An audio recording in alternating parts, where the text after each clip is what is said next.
Hello, everyone. Today is March 1st.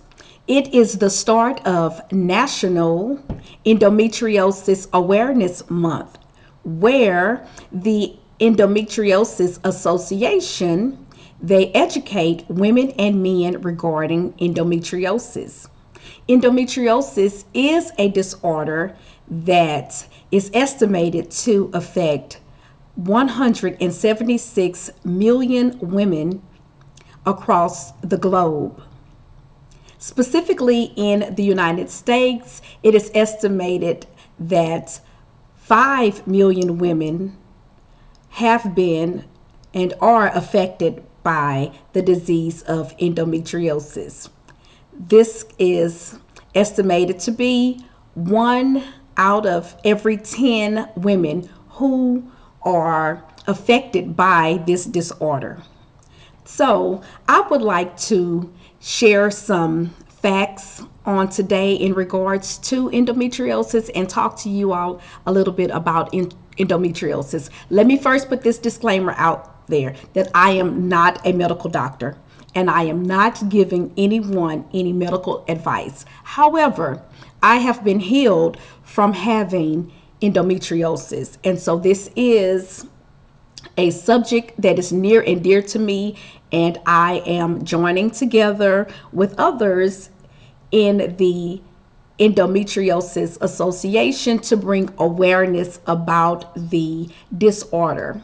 I really would love for those of you who are married to ensure that you are tuning in, and those of you who one day may want to be married and you're a lady and maybe you have some of these symptoms that I'm going to share with you on today, but I would want you all to be aware so that you can educate yourselves and gain the knowledge that you need so that the husband will be able to support the wife if you all are experiencing these symptoms and if you are diagnosed with this disorder. I was diagnosed with this disorder in 2002, and I will get back to my journey in a little bit. But first, let me give you some information, some research and definitions about what endometriosis is. Endometriosis is a painful disorder in which tissue similar to the tissue that normally lines the inside of a woman's uterus, the endometrium, grows outside of their uterus. Endometriosis most commonly involves the woman's ovaries, the fallopian tubes, and the tissue lining the pelvis.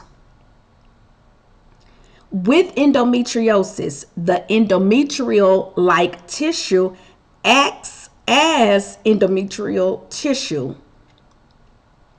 So what happens is oftentimes, now remember, everybody's body is different. This is just some research that I'm bringing to you from the Mayo Clinic.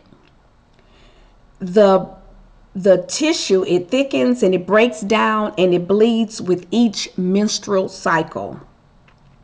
But because this tissue has no way to exit the woman's body, it becomes trapped. When endometriosis involves the ovaries, cysts called endometriomas may form. There are some other things that can happen as well. It can grow on the ovaries, behind the uterus, or on the bowels or the bladder of a woman. So this misplaced tissue can cause pain, infertility, and it can cause very heavy menstrual periods. It will also develop scar tissue and adhesions, which would cause a band of fibrous tissue that can cause pelvic tissues and organs to stick to each other. The pain usually occurs in the abdomen, the lower back, or pelvic areas. Endometriosis can range from mild to severe, especially during a woman's menstrual period. Sometimes fertility problems may occur. There are some primary symptoms that I'm going to share with you. Remember, I am not a medical doctor. You will need to seek medical advice. I am only giving you information that I have researched, and I am being transparent about what happened to me when I suffered with endometriosis. So some of the primary symptoms of endometriosis is pelvic pain, often associated with menstrual periods. Although many may experience cramping during their menstrual periods, those with endometriosis typically describe menstrual pain that's far more worse than any usual or normal pain that will come with menstrual cycles. And the pain may also increase over time. So when this may happen to you, or when this happens to you, you may want to seek a doctor. Also, those of you who have daughters and their bodies are changing, if they are complaining to you of any of these sorts of pains, I'm not advising you. I'm just recommending that you may want to have them to see a doctor at an early age.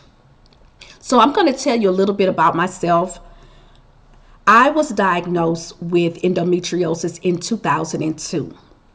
And so I was at work one day and I doubled over in the hallway.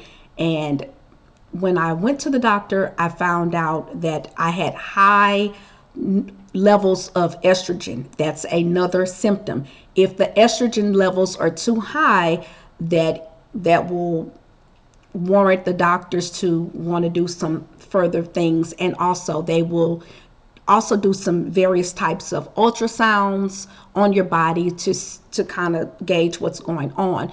But in my case, they did the ultrasounds, but once I had the actual surgery, it was found that I had ovarian cysts and also adhesions. And so, just as I explained to you earlier, the tissue was coming all from out of the lining of the uterus, and it was overflowing to other parts of the various organs in my body. So I had that procedure done and was kind of told, okay, you're fine, it won't come back. Well, in 2009, 7 years later, the endometriosis, it came back, but this time it came back to me with a vengeance. Because of the scarring, the tissue was now attaching itself to the different organs of my body, and with the scarring. So that led to me having a blockage in my fallopian tubes, and I was told that I would not be able to conceive children. And if I would want to, I would then have to start on a infertility regimen type deal. And so nevertheless, in 2013, I was blessed with my baby girl, and guess what? Today is her birthday. So how ironic that March 1st begins National Endometriosis Awareness Month, and this is also her birthday. So in honor of all ladies out there who may be going through endometriosis, or who may have been healed, such as myself, from endometriosis, and my baby girl, I have decided to bring about awareness of endometriosis. It's not a disorder that is talked about the most, such as some other diseases that are in the world, but I want you all to know that March is National Endometriosis Awareness Month, and ladies, want you to pay attention to your bodies.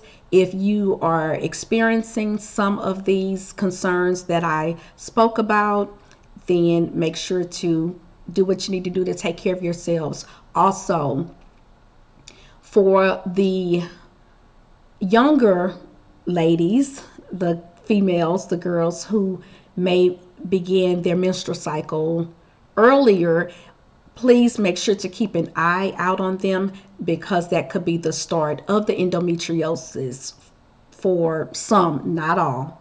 Not everyone will suffer with this disorder.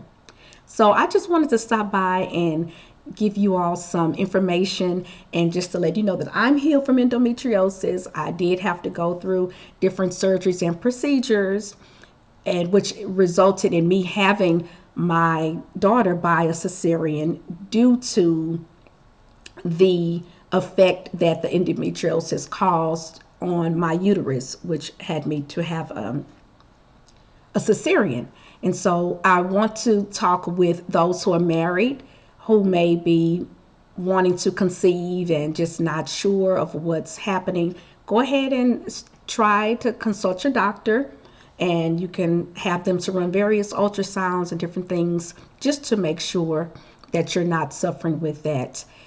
It's not noted that women who suffer with endometriosis, you won't be able to conceive. It just makes it more difficult, especially like in my case, where all of that scar tissue and the endometrial lining had attached itself to the fallopian tubes and to the ovaries, and inside of the fallopian tubes, which then would cause the egg to be released. Okay, so all about that, the cycle, the life cycle, but it makes it more difficult. So share this video, like this video, bring awareness to others. This just, when you think of March, I know many are thinking about March Madness and St. Patrick's Day, but don't forget about the color yellow in honor of National Endometriosis Awareness Month. You all take care, be safe, be well, be blessed, and I will talk to you all soon. Bye-bye.